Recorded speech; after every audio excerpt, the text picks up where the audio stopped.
બધા નથી, 2-3 જીનવાળા આવો જ વ્યવહાર અત્યાર સુધી કરે છે, પોતાનું બાપનું રાજ અહીંયા સમજે છે। પણ જે લોકો પોતાના બાપનું રાજ સમજીને મગજમાં ધુમાડો લઈને ફરતા હોય એવા જીનવાળાને હું કહેવા માંગુ છું, જે લોકોને ખાપો હશે અહીંના નેતાઓનો, સરકારનો કે બીજા અધિકારીઓની રહેમ નજર હશે, કોઈના આશીર્વાદ હશે, અમારું તો શું બગડી જવાનું એવું મગજમાં હશે, તો એ જીન માલિકોને પણ કહેવા માંગુ છું, મગજમાંથી ધુમાડો કાઢી નાખજો ને તમારી જીનો બંધ કરતા અમને વાર નહીં લાગે। મગજમાંથી ધુમાડો કાઢી નાખે નહીં તો તમારી જીનો બંધ કરતા અમને વાર નહીં લાગશે। અહીંયાથી જીનો પણ બંધ થઈ જશે, જીનવાળાને પણ કેમ છે। ત્યારે સાથીઓ, હાડોદમાં જે જીનના માલિકો દ્વારા, જે વેપારીઓ દ્વારા જે ખેડૂત સાથે જે બનાવ બન્યો છે, મારી જાણ મુજબ એ ખેડૂતના કપાસમાં નાનો કચરો છે, ભીનો છે, એમ કરીને એમણે ભાવ ઓછા કરવાની વાત કરી। ખેડૂતે કીધું કે બજારમાં, માર્કેટમાં આ પ્રકારના ભાવ ચાલે છે તો મારો કપાસ જે અડધો ખાલી થયો છે મને પાછો ભરવા દો, હું બીજી જગ્યાએ વેચી આવીશ। ત્યારે આ લોકો ઉશ્કેરાઈ જઈને જાતિ વિષયક ગાળો બોલીને, મા બેનની ગાળો બોલીને, ગેરકાયદેસર મંડળી બનાવીને એમના માલિક, એમના પુત્ર અને એમના મળતિયાઓ સાથે, મજૂરો સાથે જે બાંધીને માર મારવામાં આવ્યો છે। ત્યારે અમને લાગી રહ્યું છે કે ગુજરાતમાં અને આપણા વિસ્તારમાં કોઈને કાયદાનો ડર નથી, એટલા માટે બે રોકટોક આવી રીતના ઢોરમાર મારીને વિડીયો બનાવવામાં આવ્યો છે। અમે ખેડૂત ભાઈઓને ડભોઈ ખાતે પ્રમુખ સ્વામી હોસ્પિટલમાં મળીને આવ્યા છે। આ દુઃખ થયું એમને, 500 ખેડૂતોની હાજરીમાં એમને માર્યા, એમની આખા વર્ષનો મહેનતનો કપાસ એ નાખવા આવ્યા હતા, પોતાનો માલ નાખવા માટે આવ્યા હતા અને એમને આટલા લોકોની વચ્ચે બાંધીને માર્યા। આઘાત લાગ્યો એટલે આત્મહત્યા નહીં કહેવાય આને, પણ પેલા લોકો એમને મજબૂર કર્યા, એને મરી જવા માટેની મજબૂરી પેદા કરી, એટલે આપણા ખેડૂતોએ દવા લાવીને પીધી। પણ સાથીઓ, એમની તબિયત આજે પણ નાજુક છે। અમે આઈસીયુમાં જઈને ડોક્ટર શ્રી સાથે પણ વાત કરી, એમને પણ મળી આવ્યા। મોનોકોટોફોસ જે રેડ સિમ્બલનો આવે છે, અતિ ઝેરી આવે છે, 46% એમાં પોઈઝન આવે છે, એ પેસ્ટિસાઇડ દવા એમને પીવા માટે આ લોકોએ મજબૂર કર્યા। ત્યારે સાથીઓ, આપણે ખેડૂતો આખું વર્ષ મહેનત મજૂરી કરીએ છીએ, ખાતર લાવીએ, બિયારણ લાવીએ, દવા છાંટીએ, આપણે જ્યારે આપણો પાક નાખવા જઈએ ત્યારે પણ આપણા પાકનો ભાવ આ વેપારીઓ કરે, કઈ રીતના ચાલશે? ચલાવી લેવાના છે? આજે સીસીઆઈ નો ભાવ સરકારે પૂરા ગુજરાતમાં 7,470 રૂપિયા કપાસ માટે જાહેર કર્યો છે, અને આ લોકો કોઈ ખેડૂતને 6,800 પણ આપે છે, કોઈ ખેડૂતને 6,900 પણ આપે છે, કોઈ ખેડૂતને 7,000 આપે છે। એમ કરીને પ્રતિ ક્વિન્ટલે 350 થી 400 રૂપિયા આ લોકો ઘરે બેહીને કમાય છે। એક ગાડી પર 10,000 રૂપિયા કમાય છે।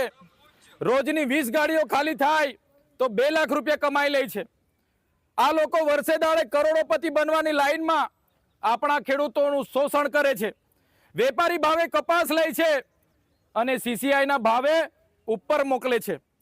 એમના કટિયા પણ તમે માંગીને જોઈ લેજો, સીસીઆઈ ના કટિયા આપણા નહીં હશે, એ બોટાદના હશે, જુનાગઢના હશે, ગીર સોમનાથના હશે। મોટા મોટા ખેડૂતોને કમિશન આપીને કટિયા માંગીને આપણો કપાસ વેપારી ભાવે લે છે અને સીસીઆઈ ના ભાવે ઉપર એ લોકો વેચે છે। તો આટલું મોટું શોષણ આપણું થાય છે। આપણે આખું વર્ષ મહેનત કરીએ અને આપણો ભાવ નથી મળતો, એમના ભાવે વેચીને જવું પડે। એટલી બધી દાદાગીરી, એટલી બધી તાનાશાહી આપણા ખેડૂતો સાથે થાય છે। આપણે બધાએ જાગવાની જરૂર છે, એક થવાની જરૂર છે। ત્યારે સાથીઓ, જે પણ ખેડૂત સાથે આ ઘટના ઘટી છે એનાથી અમે પણ દુઃખી થયા છે। સાથે પોલીસ અધિકારીઓ, આજે 24 કલાક થયા, અમને હમણાં અડધા કલાક પહેલા ખબર પડી કે હમણાં ગુનો દાખલ કર્યો છે, પણ ગુનો એવી રીતના એમણે દાખલ કર્યો છે, ન જેવી કલમ ટેબલ પર જામીન મળી જાય એવો ગુનો દાખલ કર્યો છે। તો ક્યાં સુધી અમારે અમારા ખેડૂતોને આવી રીતના આવા લોકો બાંધીને મારે તો ચલાવવાનું છે? એટલે પોલીસ અધિકારીઓને પણ અહીંથી અમે બધા જવાના છે, એમના પીઆઈ પીએસઆઈને પણ કહેવા માંગીએ છીએ, આમાં તમે રાયોટિંગ પણ દાખલ કરો. 3 આરોપીથી ચાલવાનું નથી. વિડીયોમાં એટલા બધા આરોપીઓ મા બેનની ગાળ બોલે છે, જાતિ વિષયક ગાળ બોલે છે, એટ્રોસિટી પણ તમે દાખલ કરો. સાથે એમને મારી નાખવા સુધી માર માર્યો છે, એમને બાંધીને માર્યા છે, તો એ કલમ પણ અંદર દાખલ થવી જોઈએ. એટલા માટે જો આ લોકોને આ વખતે આપણે એક નહીં થઈશું તો આવનારા વર્ષોમાં બીજા ખેડૂતો સાથે પણ આવા બનાવો બનશે. કેટલાય બનાવો અહીંયા બન્યા છે પણ ક્યારે બહાર આવ્યું નથી. પણ આ ખેડૂતનો તો વિડીયો બહાર આવ્યો, એને દવા પીધી ત્યારે આપણે બધા ભેગા થયા છે. ત્યારે મારા તમામ ખેડૂત સાથીઓને અમે કહેવા માંગીએ છીએ, અહીંયા અમે તમામ આગેવાનો ઉપસ્થિત છે. હું પણ એક ધારાસભ્ય તરીકે ખેડૂતના સમર્થનમાં આવ્યો છું. અહીંયા કોઈ પક્ષ પાર્ટી કે કોઈ સંગઠન કે કોઈ વ્યક્તિગત લડાઈ લડવા આપણે નથી આવ્યા. પણ આપણા ખેડૂત સાથે જ્યારે વારંવાર અન્યાય થાય છે, વારંવાર અત્યાચાર થાય છે, શોષણ થાય છે, ત્યારે આપણા ખેડૂતના ન્યાય માટે આપણે આવ્યા છે.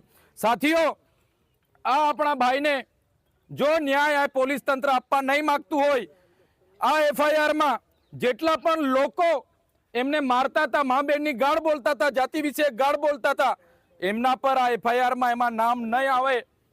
એ લોકો પર જે કલમો બાકી છે રાયોટિંગથી માંડીને તમામ પ્રકારની, એ કલમો જો નાખવામાં નહીં આવશે, આજે અમે એકવાર હમણાં જઈને પીઆઈને મળી લઈએ છીએ, અગર દિન 5માં જો આ પોલીસ તંત્ર યોગ્ય કાર્યવાહી યોગ્ય કલમ અંતર્ગત નહીં કરશે તો સાથીઓ અહીંયા આજે તો 1000 લોકો આપણે ભેગા થયા છે, પણ હજારોની સંખ્યામાં ભેગું થવું પડશે તો 5 દિવસ પછી આપણે ભેગા થઈશું. આ દેશ ખેડૂતોનો દેશ છે. આ વસ્તી, આ વિસ્તાર આપણા ખેડૂતોની છે. અને જ્યારે ખેડૂતો સાથે આવી રીતના બાંધીને મારે તો કઈ રીતના ચલાવીએ? આગળ કેવડિયામાં 2 યુવાનોને બાંધીને મારી નાખવામાં આવ્યા. એટલો માર માર્યો કે યુવાનો ત્યાં મરી ગયા. અહીંયા પણ બાંધીને એટલો માર માર્યો. તો શું અમારે અવારનવાર માર જ ખાવાનો છે? અમારા ખેડૂતોને આવી રીતના મારવામાં આવે, યુવાનોને આવી રીતના મારવામાં આવે, અમારી મા બહેનો સાથે અત્યાચાર ચાલે છે. ત્યારે મારા તમામ ખેડૂતોને કહેવા માંગુ છું કે આપણે ખેડૂતોની એકતા બનાવો. તમામ આગેવાનો, તમામ વડીલો, તમામ યુવાનો અહીંયા ઉપસ્થિત છે, બધાને નમ્ર વિનંતી છે, આ લડાઈ માત્ર આપણા જેની સાથે બનાવ બન્યો એની નથી. આ લડાઈ તમામ ખેડૂતોની છે કે જેની સામે આ શોષણ થાય છે. આપણી માંગ છે, જે પણ સીસીઆઈના અધિકારીઓ છે, બધા ટકાવારીઓ લઈને 2 નંબરના અહીંયા સીસીઆઈના ભાવે ખરીદી નથી કરતા, વેપારી ભાવે ખરીદી કરે છે. ત્યારે આ સીસીઆઈના અધિકારીઓ પર પણ આવનારા દિવસોમાં પગલાં ભરાવવું પડશે, એમને પણ બહાર કાઢવા પડશે. ત્યારે આપણે બધા એક થઈને બહાર આવવું પડશે, તો જ આ કામ થશે. સાથીઓ, એકલા ચૈતર વસાવાથી, એકલા રંજનભાઈથી, એકલા મુકેશભાઈથી, એકલા કપૂરભાઈથી આ કામ નથી થવાનું. અમે તમારી સાથે જ છે, પણ તમામ ખેડૂતો એક થવું પડશે. અને આજના આ પ્રસંગે આપના માધ્યમથી, આપની ઉપસ્થિતિમાં હું કહેવા માંગુ છું, પોલીસ તંત્રને પણ વિનંતી કરીએ છીએ, ક્યાંય પણ અમારા ખેડૂતોને હેરાનગતિ થાય છે તો પોલીસ લાજવાના બદલે ગાજે છે. આ બનાવમાં પણ એમ જ થયું. જે ખેડૂત સાથે બનાવ બન્યો, ઉલટાનું પોલીસના અધિકારીઓ એમને ઉલટું પૂછપરછ કરે છે, એમને આમ પૂછપરછ કરે છે, તેમ પૂછપરછ કરે છે. ત્યારે પોલીસ અધિકારીઓ હોય, અહીંના સીસીઆઈના અધિકારીઓ હોય કે કોઈ પણ હોય, જ્યારે પણ અમારા ખેડૂત સાથે આવો અન્યાય થશે ત્યારે આવા સંઘના, આવી જે પણ જીનના માલિકો છે એવા માલિકોની સામંતશાહી વિચારધારા સામે પણ આવનારા દિવસોમાં અમે લડીશું. અમે કોઈના બાપથી ડરવાના નથી. સાથીઓ, આજે તુવેરની વાત કરીએ. તુવેરનો ભાવ ગુજરાત સરકારે 8000 પાડ્યો. 8000માં શું થવાનું ક્વિન્ટલનું? આજે એ જ તુવેર આપણે નાખવા જઈએ તો 8000 પણ નથી આપતા, 7000. આજે 6800 ભાવ બજારમાં બોલે છે. 8000 તો દૂરની વાત છે, પણ એ જ તુવેર તમે 70 રૂપિયામાં વેચી જાઓ છો, અને એ જ તુવેર બીજા દિવસે તમારે દાળ લેવા જજો, તુવેરની દાળ, તો તુવેરની દાળ તમને 180 રૂપિયાને કિલો આપવામાં આવે છે. 80 રૂપિયા, 180 રૂપિયા તુવેર દાળ કિલો. તમે તુવેર વેચી ત્યારે તમને 70 રૂપિયા આપવામાં આવ્યા. એ જ તુવેરની દાળ લેવા ગયા તમને 180 થી 200 રૂપિયાની દાળ. તો વચ્ચે 100 રૂપિયા કોણ ખાઈ જાય છે? એ બાબતે પણ આવનારા દિવસોમાં લડવું પડશે. તુવેરની પ્રોસેસ માટે 10 રૂપિયા ભાડું બધું થઈને 10 રૂપિયા ખર્ચો થતો હશે, છતાં 70 રૂપિયામાં તુવેર વેચીએ ને 180 થી 200 રૂપિયાની એની દાળ આપણને વેચવામાં આવે. એ બાબતે પણ આપણે જાગવું પડશે. તો વધારે વિશેષ નથી કહેતા, પણ અમે અહીંયાથી હવે પોલીસ સ્ટેશનના જે પણ તપાસ અધિકારી છે, પીઆઈ પીએસઆઈને હમણાં મળવા જઈએ છે. અને આમાં જે કલમો એમણે માત્ર જે કલમો હળવી નાખી છે, હમણાં વકીલશ્રીઓને અભ્યાસ એફઆઈઆરની નકલ મળે એટલે હું કરાવું છું. અને જે કલમો બાકી છે એ સપ્લિમેન્ટરી દાખલ કરવા માગે છે કે કેમ. જે આરોપીઓ આમાં નથી દાખલ થયા એમના નામ દાખલ કરવા માગે છે કે કેમ, અમે જાણી લઈએ છીએ. અગર નહીં દાખલ કરશે અને આ ખેડૂતને ન્યાય નહીં મળશે તો સાથીઓ 5 દિવસ પછી અમે તમને આહવાન કરીશું. તમામ ખેડૂતો, યુવાનો, આગેવાનોએ હજારોની સંખ્યામાં આ જીનના દરવાજા પર આપણે ભેગા થઈશું, ત્યારે આપણે ન્યાય મેળવીશું. આ જીનના માલિકને પણ જે હોય તેને કહી દેમ છું મેં, અમે આ ખેડૂત માટે, ગુજરાતના યુવા માટે, દલિતો માટે, વંચિતો માટે, આદિવાસીઓ માટે લડ્યા છે, કર્મચારીઓ માટે લડીએ છીએ, આઉટસોર્સિંગના અધિકારીઓ માટે લડીએ છીએ, બાળકો માટે લડીએ છીએ. ત્યારે આજે જે ખેડૂતો સાથે અહીંના કેટલાક